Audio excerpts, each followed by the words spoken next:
And in our world, he says people are looking for the safe choice. They want to know, can this company take me from where I am to where I want to go? Have they done it before? Am I going to be safe putting my trust in them? And that's something I've been talking to my team a lot about. Yeah, because at the end of the day, like you mentioned, applying different principles and, from dealerships to medical practices, in the day, like we are humans helping other humans, right?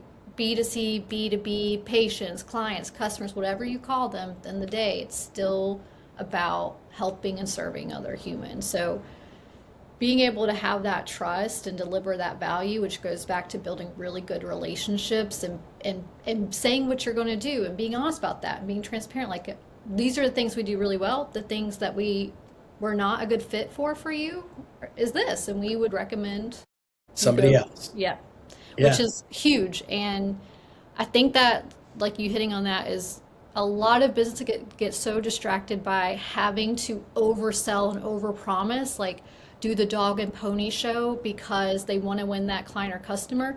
But then when it gets passed off to the internal team from the sales team or business development team, then you have a mess on your hands because they can't deliver what was oversold, right? So then that trust goes down, the bad reviews go up. It's now you're creating a really bad brand for not only your customers and clients, but now prospects are going to start seeing that. So, yeah, I think you hitting on there's always going to be competition, right? But how you show up is important.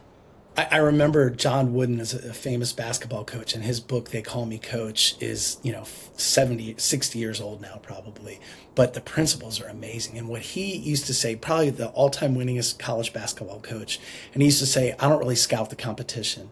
If we do the things that we're supposed to do and we execute the things that we're supposed to execute, we're going to be fine. Yeah. And they can't stop us. And I was like, dang, that is really impressive. Well, I'm not saying we've done that and never lost a client. We've done that and still lost clients.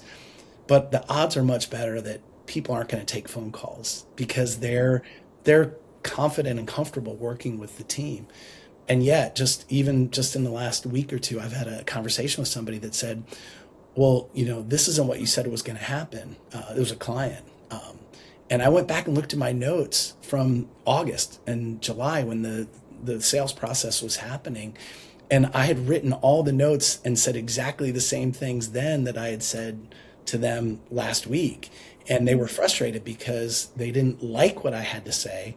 But there's a difference between not liking what a consultant or a helper or a coach has to say and saying, well, you didn't tell me this. Because I looked at my notes and I'd said it repeatedly over and over again. And so even when you do things right, it still can backfire. So, more about competition, just to kind of wrap your question, long answer to the short question is we have to always be doing business development because our average relationship is 6 years long.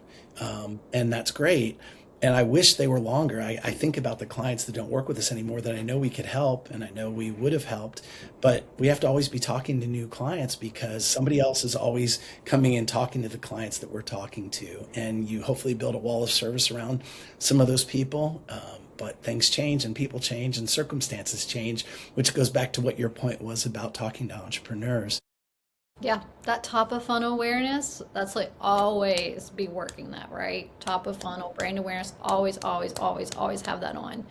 Even when times get hard, don't turn it off. Even if you're like, you want to cut your budget, that has got to always be working because there's always going to be competition and you have to keep, like you mentioned, that pipeline. You got to keep it active because otherwise you're going to be scrambling if you turn it off and that's not good. That's going to cause some Yeah, problems. don't turn it off. And at 5 Points, we're in marketing. We're helping other companies in B2B and B2C marketing, but we try to make ourselves our own best clients. I mean, we've pushed really hard. We have 4 ebooks that are out that's gated content. We are doing a blog each month. We don't do as much as you do, but we do a lot.